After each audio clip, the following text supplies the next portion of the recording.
be the spokesperson for India, that is Bharat.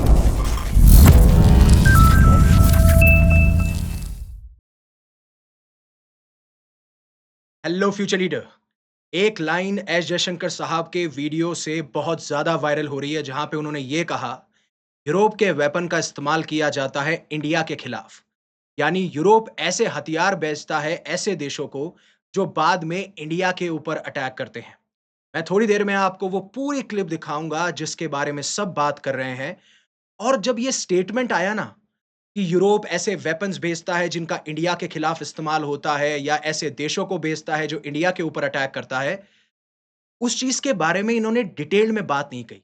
हालांकि जो इनसे सवाल पूछ रहे थे, इन्होंने दोबारा से पूछा कि आपकी जो यहाँ पे ऑडियंस है शायद वो समझ नहीं पा रही हैं आप क्या कहना चाह रहे हैं। और शायद वो उगलवाना चाहते थे कि एस जयशंकर साहब उस कंट्री का स्पेसिफिकली नाम ले। लेकिन यही तो खास बात है डिप्लोमेसी की। आपको क्या कहना है, कब कहना है, किस तरीके से कहा गया है, हर एक चीज पे ध्यान देना होता है। इवन क्या नहीं कहा गया है उसके बारे में भी ध्यान देना होता है। और यहाँ पे जयशंकर साहब 2 चीज़ों के बारे में बात कर रहे थे। एक तरफ इंडिया को डिफेंड कर रहे थे कि क्यों इंडिया अभी भी रशियन ऑयल को बाय कर रहा है, खरीद रहा है और क्यों पहले करता था और क्यों आगे भी करता हुआ जाएगा। और किसी ने ये एक्सपेक्ट नहीं किया था कि यूरोप को वो इस तरीके से टारगेट करेंगे। हाँ, ये कहा जा सकता था जिस तरीके से पहले कहा जाता था कि अगर हम रशियन ऑयल बाय कर रहे हैं, जिसमें आप हम पे इल्ज़ाम लगाते हैं कि हम रशिया यूक्रेन को फंड कर रहे हैं, तो यूएसए यूरेनियम परचेज करता है, यूरोपियन नेशन एलएनजी परचेज करते हैं। आपने ऑयल के ऊपर तो सैंक्शन लगा दिए, लेकिन अपने जो इंटरेस्ट थे, उनको बचाने के लिए आप फिर भी रशिया के ऊपर डिपेंडेंट रहे एंड देन दर्जनों आर्टिकल पब्लिश किए जाते हैं। बट पहले मैं आपको वो वीडियो दिखाना चाहूंगा जो फिनलैंड से बाहर निकला और फिर उसके बाद में हर कोई बात कर रहा है। हालांकि इतना डीप में किसी ने बात नहीं करी है। हम डीप में बात करेंगे किस कंट्री का रेफरेंस दिया गया, किस कंट्री के बारे में मेंशन किया गया और कौन-कौन सी ऐसी यूरोपियन कंट्रीज हैं जो इंडिया के खिलाफ ये पूरी की पूरी प्लानिंग करती हैं। और अगेन, जब आप खुद के जियोपॉलिटिकल इंटरेस्ट को बचा रहे हो तो हम भी वही करेंगे जो हमारे नेशनल इंटरेस्ट के हिसाब से अच्छा होगा या जो हमारे मासेस, हमारी जो पॉपुलेशन या जनता को जो सही लगता है वो हम करेंगे। बट उससे पहले आप ये वीडियो देखिए। Yeah, and we're in Finland, so I have to obviously ask you about the Russia-Ukraine war. I think in Europe there was a feeling that India adopted what we would regard as a kind of moral equivalence between the two sides, that you were saying, well, it's a big shame, but maybe they should stop, but you were too sympathetic towards Russia, too willing to buy oil from Russia. So how would you explain that position to people here? Well, I'd make two observations. I buy oil.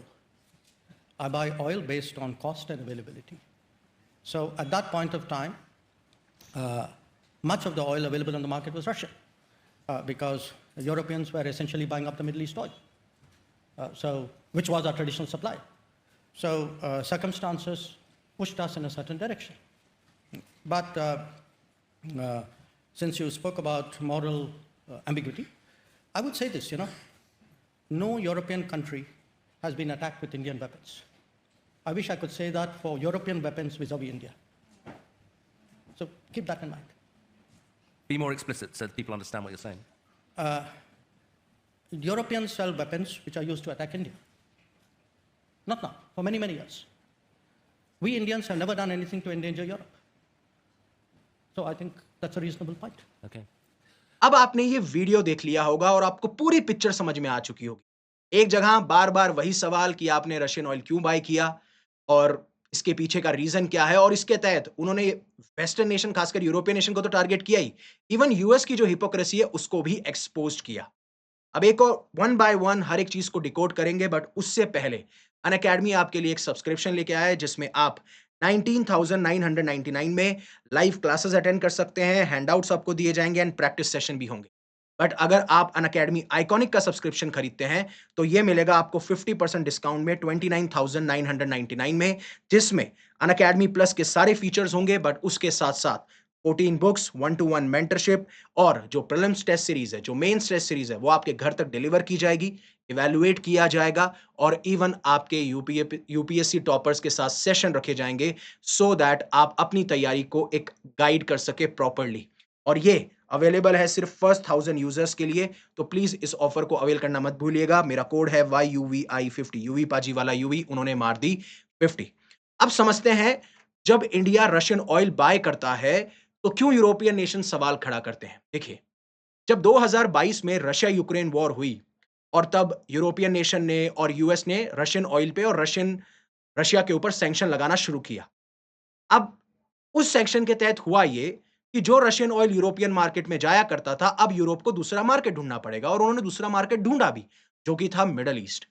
लेकिन आपको यह समझना पड़ेगा कि demand जो oil की हो रही है, उसको पूरा करने के लिए सप्लाई भी उतना होना जरूरी है।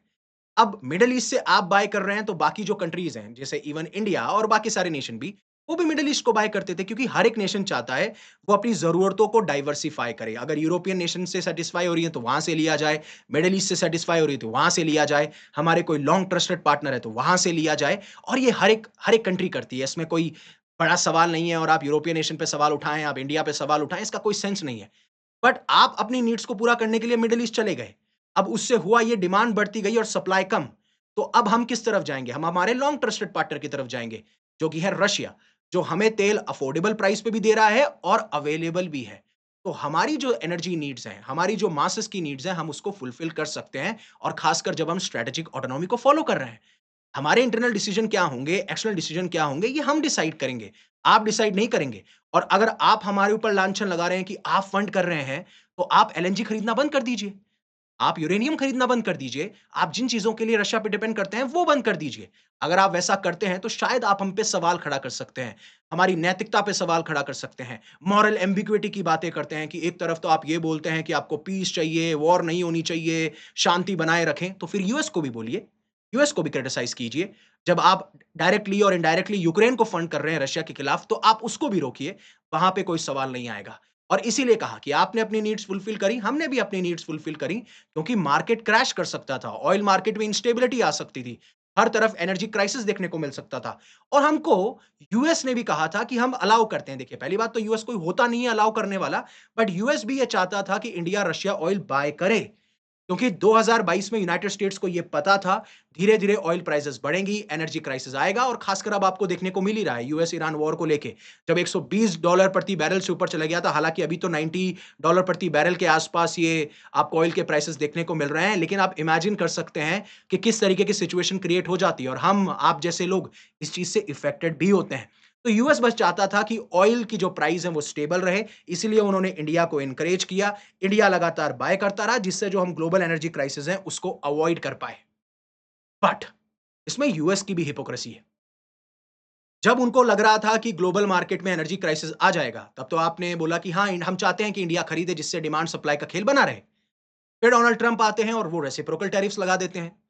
वो ये कहते हैं कि हम आपके ऊपर 25% टैरिफ लगाएंगे, ऊपर से अगर आप रशियन ऑयल बाय करेंगे तो हम आपके ऊपर 25% सैंक्शंस और लगाएंगे।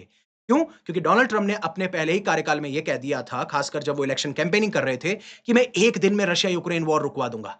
अगेन मेटाफर था, एक दिन में रशिया यूक्रेन वॉर नहीं रुकती, बट फ्रस्ट्रेशन इतना बढ़ चुका था, पुतिन से बात कर रहे हैं, जेलेंस्की से बात कर रहे हैं, वॉर रुक नहीं रही है, कोई सॉल्यूशन निकल नहीं रहा है। तो उन्होंने भी ये डिसाइड किया कि क्यों ना हम इनडायरेक्टली प्रेशराइज करें थर्ड नेशंस को, जो रशिया पे डिपेंडेंट हैं या जो रशिया से ऑयल खरीदते हैं, जिससे वो अपने डिफेंस एक्सपेंडिचर में पैसा इन्वेस्ट करता है, जिससे ये वॉर चली आ रही है।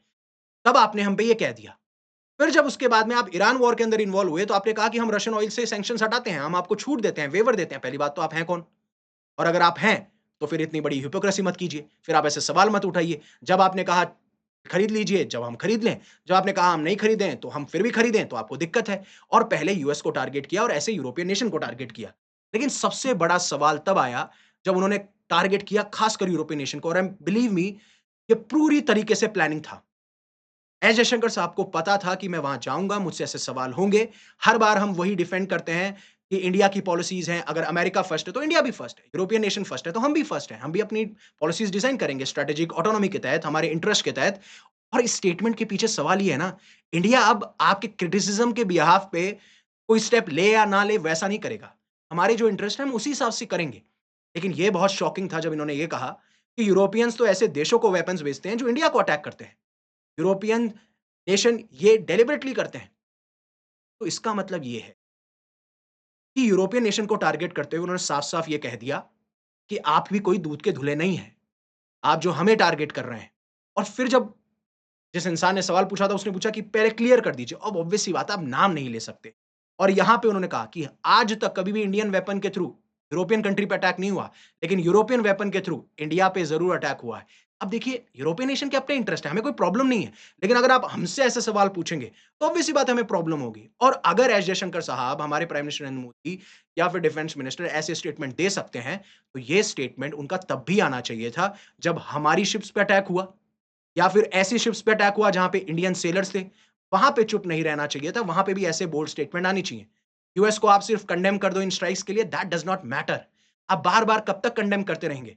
आपको कॉल आउट करना पड़ेगा, आपको एक स्ट्रिक्ट एक्शन लेना पड़ेगा। मैं ये नहीं कह रहा हूं कि आप वॉर के अंदर कूद जाइए, बट एटलीस्ट आपका एक स्टैंड होना चाहिए जहां यूएस को लगे कि हाँ, हमें सीरियसली लेना चाहिए। अगर हम नहीं लेंगे, क्योंकि एक शिप पे अटैक हुआ, दूसरी पे अटैक हुआ, तीसरी पे अटैक हुआ, 3 इंडियन सीफेयरर्स मारे गए, बाकी 18 को रेस्क्यू कर लिया गया, ठीक है, लेकिन ऐसे अटैक कब तक चलते रहेंगे? मतलब आपको सामने वाला सीरियसली ले ही नहीं रहा है।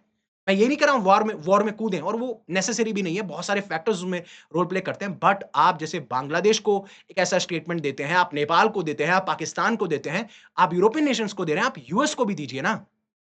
That matters the most. लेकिन वो कंट्री थी पाकिस्तान। क्यों? क्योंकि आज के टाइम पे तो पाकिस्तान चाइना से बहुत ज्यादा वेपन्स खरीद रहा है, लेकिन अगर आप पास्ट में जाएंगे, और आज भी काफ़ी सारे ऐसे वेपन्स और मिलिट्री सिस्टम्स हैं जो यूरोपियन नेशन पाकिस्तान को सप्लाई करते हैं। फॉर एग्जांपल, पाकिस्तानी आर्मी आज भी जर्मन डिजाइन्ड राइफल्स और मशीन गन्स का इस्तेमाल करती है। पाकिस्तानी एयरफोर्स अभी भी French made Mirage fighter jets और स्वीडिश मेड सर्विलेंस एयरक्राफ्ट का इस्तेमाल करता है। Pakistan navy 5 French made Agosta class submarines का इस्तेमाल करती है। और सबसे खास बात यह है कि 1971 की जो इंडिया पाकिस्तान की वॉर हुई थी, उसमें एक फ्रेंच मेड सबमरीन ही थी जिसकी वजह से Indian navy worship INS khukri को डुबो दिया गया था, डिस्ट्रॉय कर दिया गया था। तो एक तरफ तो आप तो वेपन्स भेज रहे हैं पाकिस्तान को जिससे वो हम पे अटैक करे, हम पे डोमिनेंस एस्टेब्लिश करने की कोशिश करें, हालांकि होगा नहीं। लेकिन जब हम सवाल उठाएं, तो आप हम ही को एक moral lecture, moral ambiguity, hypocrisy, इन सारी चीजों के बारे में बात करने लग जाते हैं। आपके लिए अगर कोई प्रॉब्लम है तो हम समझे कि हमारी प्रॉब्लम है, आपके लिए अगर वॉर है तो हम समझे कि हमारे लिए वॉर है। हम तो अभी भी कह रहे हैं कि ईरान, यूएसए, इजराइल रुक जाएं, वॉर ना हो। हम रशिया यूक्रेन वॉर के लिए कभी कहते हैं, हर बार ऐसा कहा गया है, और ऐसा नहीं है। मुझे आज भी याद है 2022-23 में भी, या 1-2 साल पुरानी बात है, जब जयशंकर ने अमेरिकन मीडिया को भी यही कहा था। ये कहते हुए इन्होंने कहा कि अमेरिकन मीडिया टोटली बायस्ड है जब भी वो इंडिया के बारे में रिपोर्ट कर रही होती है। और ये जब वो यूनाइटेड स्टेट्स की विजिट पे गए हुए थे और इंडियन अमेरिकन से बात कर रहे थे, तब उन्होंने कहा कि काफी सारे ऐसे न्यूज़पेपर हैं, उनका फिक्स्ड ओपिनियन है। उन्हें कुछ ज्यादा सर्च करने की जरूरत नहीं है, उन्हें क्यूरियोसिटी डेवलप करने की जरूरत नहीं है, रिसर्च करने की जरूरत नहीं है। उनका एक फिक्स्ड ओपिनियन है, एक बायस है इंडिया को लेके, वो वही छापेंगे। आर्टिकल पब्लिश होने से पहले हमें पता चल जाता है कि वो इंडिया के बारे में क्या छापेंगे।